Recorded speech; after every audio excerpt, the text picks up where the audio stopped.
और आज यहां जंतर मंतर पे पुराने दिन याद आ गए। मेरे को आज भी याद है, तारीख भी याद है, 4 अप्रैल 2011 का दिन था, जब आजाद भारत का भ्रष्टाचार विरोधी सबसे बड़ा आंदोलन अन्ना आंदोलन यहां जंतर मंतर से शुरू हुआ था।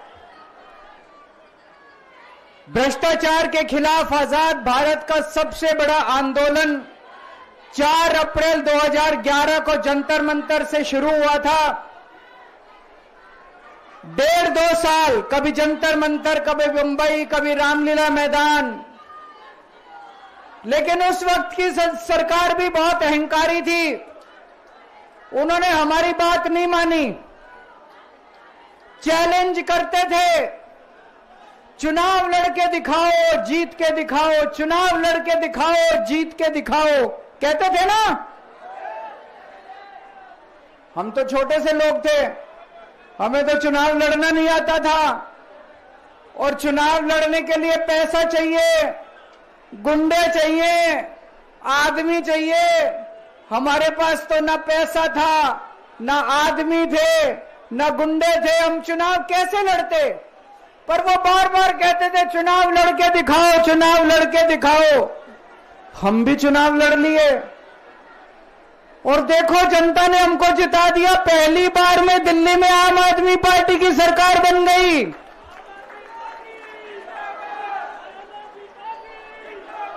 देश के अंदर हमने 2013 में चुनाव हुए थे, देश के अंदर साबित कर दिया ईमानदारी से चुनाव लड़े भी जा सकते हैं और ईमानदारी से चुनाव जीते भी जा सकते हैं। जब हम चुनाव लड़े थे उन दिनों में तो ये कहते थे सारे पार्टी वाले, अरे इनकी तो जमानत जब्त होएगी, केजरीवाल की जमानत बच जाए चाहे। पहली बार में सरकार बन गई थी दिल्ली के अंदर हमारी 49 दिन की सरकार। ईमानदारी से चुनाव लड़े थे हम, हमारे पास कोई पैसा नहीं था, कोई आदमी नहीं था, ईमानदारी से चुनाव लड़े थे। देश में साबित कर दिया कि ईमानदारी से चुनाव लड़े जा सकते हैं।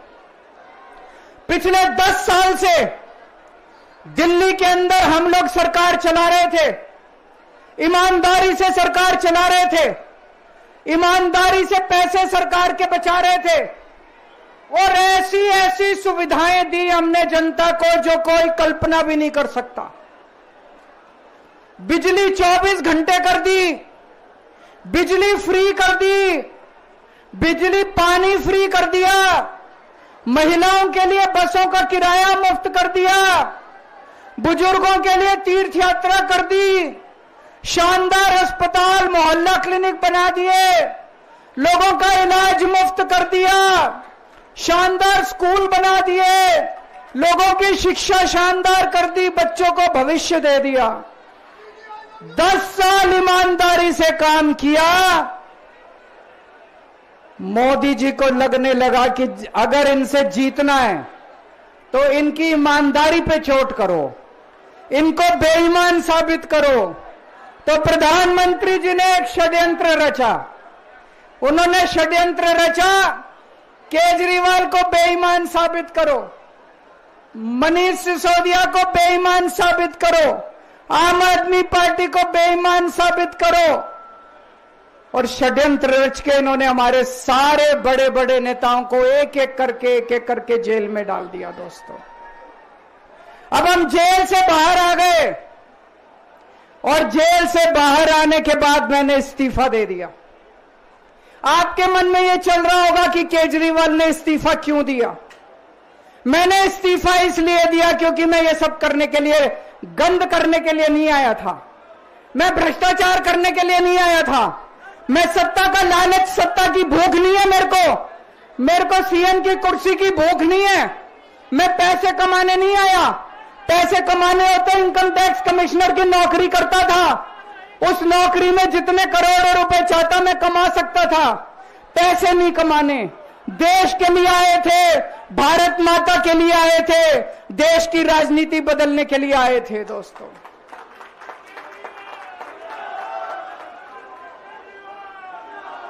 इन नेताओं को फर्क नहीं पड़ता। इन नेताओं की मोटी चमड़ी है, इनके ऊपर जितने मर्जी आरोप लग जाए, इन नेताओं को फर्क नहीं पड़ता। दोस्तों, मैं नेता नहीं हूं, मेरी मोटी चमड़ी नहीं है, मेरे को फर्क पड़ता है। मेरे पे जब ये कीचड़ फेंकते हैं बीजेपी वाले, मेरे को जब ये चोर कहते हैं, मेरे को जब ये भ्रष्टाचारी कहते हैं, मेरे को जब ये गाली देते हैं, मेरे को फर्क पड़ता है। आज मैं बहुत दुखी हूं, आज मेरी आत्मा पीड़ित है, मैं अंदर से बहुत दुखी हूं और इसीलिए मैंने इस्तीफा दिया। मैंने अपनी जिंदगी में केवल इज्जत कमाई है, मैंने अपनी जिंदगी में केवल ईमानदारी कमाई है। मेरे बैंक में कोई पैसा नहीं है, मेरी पार्टी के बैंक में कोई पैसा नहीं है, मैंने केवल इज्जत कमाई है। आज 10 साल के बाद जब मैंने इस्तीफा दिया है, थोड़े दिन में मैं सीएम का बंगला छोड़ दूंगा। आज दिल्ली के अंदर मेरे पास घर भी नहीं है रहने के लिए। मेरे को कई लोग कहते हैं, कैसा आदमी है यार तू, 10 साल राजनीति करी, 10 साल सीएम रह गया, 10 साल में तो 10 कोठियां बन जाती, 10 घर बन जाते, 10 प्लॉट बन जाते। मैंने कुछ नहीं कमाया 10 साल के अंदर, केवल आपका आशीर्वाद कमाया, आपका प्यार कमाया है 10 साल के अंदर। और उसी प्यार का नतीजा है, आज जब मैं घर छोड़ूंगा, मेरे पास इतने लोगों के फोन आ रहे हैं, इतने लोगों के मैसेज आ रहे हैं, जी मेरा घर ले लो, मेरा घर ले लो, मैं किराया नहीं लूंगा, मेरा घर ले लो। मैं आप सब लोगों का शुक्रिया अदा करता हूं। अभी श्राद्ध चल रहे हैं, श्राद्ध खत्म होने के बाद जैसे ही नवरात्रे शुरू होंगे, मैं सीएम आवास छोड़ दूंगा और आप में से ही किसी के घर आके मैं आपके साथ रहना चालू कर दूंगा।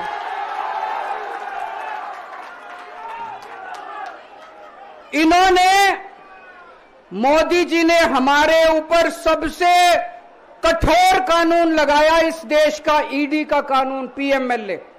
उसमें बेल भी नहीं मिलती, उसमें बेल भी नहीं मिलती, लेकिन केस फर्जी था। मैं शुक्रिया अदा करता हूं सुप्रीम कोर्ट का, उन्होंने हम सबको बेल दे दी, क्योंकि उनको भी पता था कि केस खत्म है, केस बेकार है। उन्होंने हम सबको बेल दे दी।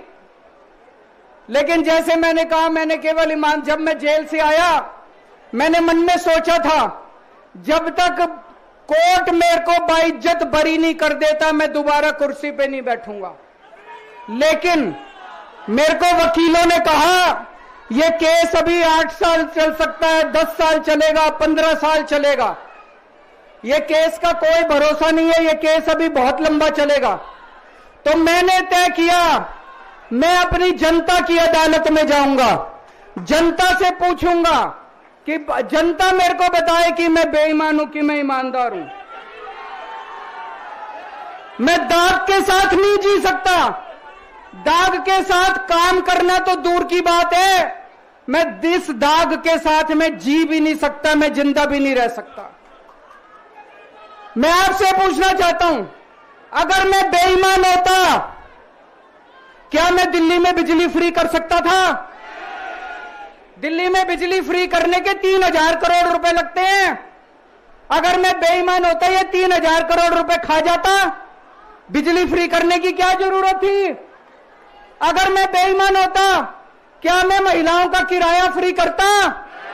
क्या जरूरत थी फ्री करने की? पैसे खा जाता सारे। अगर मैं बेईमान होता, क्या आपके बच्चों के लिए स्कूल बनवाता? सारे पैसे खा जाता। अगर मैं बेईमान होता, आपका इलाज मुफ्त करता, पैसे खा जाता सारे। इन लोगों की 22 राज्यों में सरकार है, 22 राज्यों में कहीं बिजली फ्री नहीं है। तो चोर कौन है? इनकी 22 राज्यों में सरकार है, कहीं महिलाओं का किराया फ्री नहीं है, तो चोर कौन है? आज आपके बीच में आया हूं, आपसे पूछने के लिए आया हूं, केजरीवाल चोर है या केजरीवाल को जेल भेजने वाले चोर हैं? जिन जिन लोगों को लगता है केजरीवाल ईमानदार है, हाथ खड़े करके बता दो जरा से। ये कैमरे वाले जरा से दिखा दो कि दिल्ली की जनता क्या सोचती है। जिन जिन लोगों को लगता है कि मोदी जी ने केजरीवाल के खिलाफ गंदा राजनीतिक षड्यंत्र रचा था, जिन जिन लोगों को लगता है कि मोदी जी ने केजरीवाल के खिलाफ बहुत बुरा षड्यंत्र रचा था, हाथ खड़े कर दो सब लोग।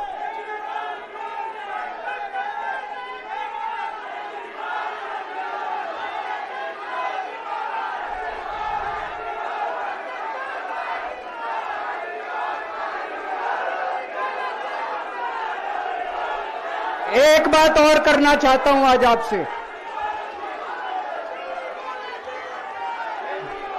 एक बात और करना चाहता हूं, बड़े ध्यान से सुनना। एक बात और बहुत जरूरी बात है, सारे जने बड़े ध्यान से सुनना। ये आरएसएस वाले कहते हैं हम राष्ट्रवादी हैं, आरएसएस वाले कहते हैं हम देशभक्त हैं। आज मैं पूरे सम्मान के साथ, आरएसएस के प्रमुख हैं श्री मोहन भागवत जी, मैं पूरे सम्मान के साथ मोहन भागवत जी से 5 प्रश्न पूछना चाहता हूं और आपका समर्थन चाहता हूं। अगर मैं कोई गलत प्रश्न पूछूं तो बता देना, और सही प्रश्न पूछूं तो मैं आपसे हाथ खड़ा करवा के पूछूंगा। मेरा पहला प्रश्न है मोहन भागवत जी से, जिस तरह मोदी जी देश भर में लालच देके या ईडी और सीबीआई की धमकी देके, डरा के दूसरी पार्टी के नेताओं को तोड़ रहे हैं, पार्टियां तोड़ रहे हैं, सरकारें गिरा रहे हैं, क्या यह देश के लिए सही है? मैं मोहन भागवत जी से पूछना चाहता हूं, क्या आप नहीं मानते कि यह भारतीय जनतंत्र के लिए हानिकारक है? पूछना चाहिए कि नहीं पूछना चाहिए मोहन भागवत जी से? मेरा दूसरा प्रश्न है उनसे, देश भर में सबसे भ्रष्टाचारी नेताओं को मोदी जी ने अपनी पार्टी में शामिल करवा लिया। जिन नेताओं को कुछ दिन पहले मोदी जी ने खुद सबसे भ्रष्टाचारी बोला, जिन नेताओं को अमित शाह जी ने खुद भ्रष्टाचारी बोला, कुछ दिन के बाद उनको बीजेपी में शामिल करा लिया। मैं मोहन भागवत जी से पूछना चाहता हूं, क्या इस प्रकार की राजनीति से आप सहमत हो? क्या आपने कभी ऐसी बीजेपी की कल्पना की थी? पूछना चाहिए कि नहीं पूछना चाहिए मोहन भागवत जी से? मेरा तीसरा प्रश्न है मोहन भागवत जी से, बीजेपी आरएसएस की कोख से पैदा हुई है कि नहीं है? कहा जाता है यह देखना आरएसएस की जिम्मेदारी है कि बीजेपी पथभ्रष्ट ना हो। मैं मोहन भागवत जी से पूछना चाहता हूं, क्या आप आज की बीजेपी के इन कदमों से सहमत हैं? क्या आपने कभी मोदी जी से यह सब ना करने के लिए बोला? मोहन भागवत जी बताएं कि क्या आपने मोदी जी को यह सब गलत हरकतें करने से रोका कभी? पूछना चाहिए नहीं पूछना चाहिए? मेरा चौथा प्रश्न है मोहन भागवत जी से, जेपी नड्डा जी ने लोकसभा चुनाव के दौरान उन्होंने कहा कि बीजेपी को अब आरएसएस की जरूरत नहीं है। आरएसएस बीजेपी की मां समान है कि नहीं है? क्या बेटा इतना बड़ा हो गया कि मां को आंखें दिखाने लग गया? क्या बेटा इतना बड़ा हो गया कि आज मां को आंखें दिखाने लग गया? जिस बेटे को पाल पोस के बड़ा किया, जिस बेटे को प्रधानमंत्री बनाया, आज वो बेटा पलट के मां को अपनी आंखें दिखा रहा है। मातृतुल्य संस्था आरएसएस, आज वो बेटा अपनी मातृतुल्य संस्था को आंखें दिखा रहा है। मैं मोहन भागवत जी से पूछना चाहता हूं, जब नड्डा जी ने ये कहा तो आपके दिल पे क्या गुजरी, आप जरा बताइए इस देश को। क्या आपको दुख नहीं हुआ? मैं आरएसएस के हर कार्यकर्ता से पूछना चाहता हूं, जब नड्डा जी ने कहा कि हमें आरएसएस की जरूरत नहीं है, क्या आरएसएस के हर कार्यकर्ता को दुख नहीं हुआ? मेरा 5वां प्रश्न मोहन भागवत जी से मैं कहना चाहता हूं, आप ही लोगों ने मिलकर कानून बनाया था कि 75 साल के होने पे कोई भी व्यक्ति रिटायर होगा। इस कानून के तहत आडवाणी जी को रिटायर कर दिया, मुरली मनोहर जी जैसे बड़े बड़े नेताओं को रिटायर कर दिया, बीसी खंडूरी जी को रिटायर कर दिया, कलराज मिश्र को रिटायर कर दिया, शांता कुमार को और पता नहीं कितने लोगों को रिटायर कर दिया। अब अमित शाह जी कह रहे हैं कि यह नियम मोदी जी पे लागू नहीं होगा। तो मैं मोहन भागवत जी से पूछना चाहता हूं, क्या आप इससे सहमत हो कि जो नियम आडवाणी जी पे लागू हुआ वो मोदी जी पे लागू नहीं होना चाहिए?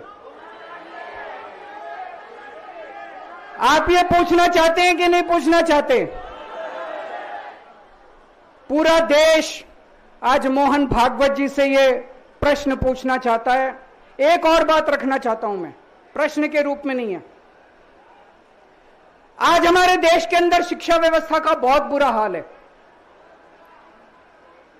जिनके पास पैसा है वो अपने बच्चों को प्राइवेट स्कूलों में भेज देते हैं, जिनके पास पैसा नहीं है वो मजबूरी में सरकारी स्कूलों में भेजते हैं। 75 साल के अंदर सरकारी स्कूलों का बेड़ा गर्क कर दिया हर सरकार ने इस देश के अंदर। लेकिन ऊपर वाले की कृपा है कि ऊपर वाले ने इस देश को एक मनीष सिसोदिया दे दिया। 75 साल के बाद इस देश में एक ऐसा शख्स आया जिसने गरीबों के बच्चों को भविष्य की एक उम्मीद दी। एक रिक्शे वाले का बेटा, मजदूर का बेटा, किसान का बेटा, जिसे कोई उम्मीद ही नहीं बची थी कि मेरे बच्चे बड़े होकर कुछ बन सकते हैं, आज उनके बच्चों को अच्छी शिक्षा देकर मनीष सिसोदिया ने उनको उम्मीद दी है। ऐसे मनीष सिसोदिया को प्रधानमंत्री मोदी जी ने 2 साल जेल में रखा। मनीष सिसोदिया की जिंदगी उसकी अपनी जिंदगी नहीं है। मनीष सिसोदिया की जिंदगी देश की जिंदगी है। मनीष सिसोदिया का एक एक जिंदगी का पल इस देश का पल है। ये 2 साल मनीष सिसोदिया के खराब नहीं हुए, ये 2 साल इस देश के खराब हुए हैं। अगर आज मनीष सिसोदिया जेल के बाहर होता, न जाने कितने और नए स्कूल बनते, न जाने कितने बच्चों को शिक्षा मिलती। तो मैं मोहन भागवत जी से भी पूछना चाहता हूं कि क्या आरएसएस इस किस्म की हरकतों से सहमत है? ये सारे प्रश्न आज मैंने मोहन भागवत जी के सामने रखे हैं। मैं उम्मीद करता हूं कि वो इन प्रश्नों के जवाब देंगे। और ये प्रश्न केवल मोहन भागवत जी के लिए नहीं है। इस देश से प्यार करने वाले हर शख्स, इस देश के हर देशभक्त को, भारत माता की पूजा करने वाले भारत माता के हर सपूत को मैं ये प्रश्न पूछना चाहता हूं, इस पे चिंतन जरूर करना। आरएसएस के हर व्यक्ति से मैं कहना चाहता हूं, आपको हो सकता है केजरीवाल पसंद ना हो, आपको हो सकता है आम आदमी पार्टी पसंद ना हो, लेकिन देश की खातिर इन मेरे उठाए गए मुद्दों पे चिंतन जरूर करना दोस्तों। ये आने वाला चुनाव मामूली चुनाव नहीं है। यह दिल्ली का आने वाला चुनाव केजरीवाल की अग्नि परीक्षा है। अगर आपको लगता है केजरीवाल ईमानदार है तो केजरीवाल को वोट देना। अगर आपको लगता है केजरीवाल बेईमान है, मुझे कतई वोट मत देना। ये जो झाड़ू है ना, ये जो झाड़ू है, ये झाड़ू अब चुनाव चिन्ह नहीं है। ये झाड़ू चुनाव चिन्ह नहीं है आम आदमी पार्टी का। ये झाड़ू आस्था का प्रतीक है।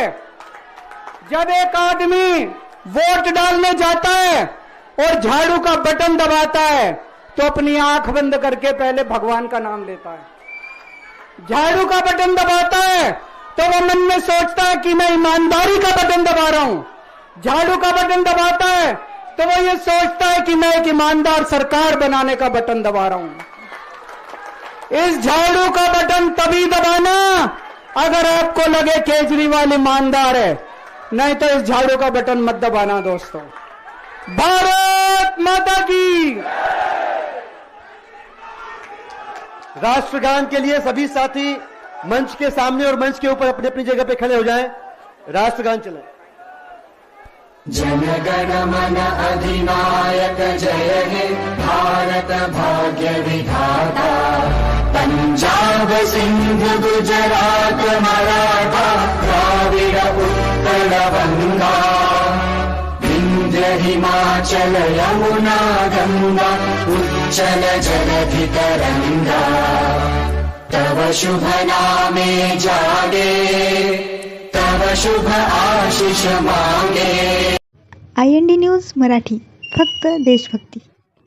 लाईक करा, शेअर करा, सबस्क्राईब करा.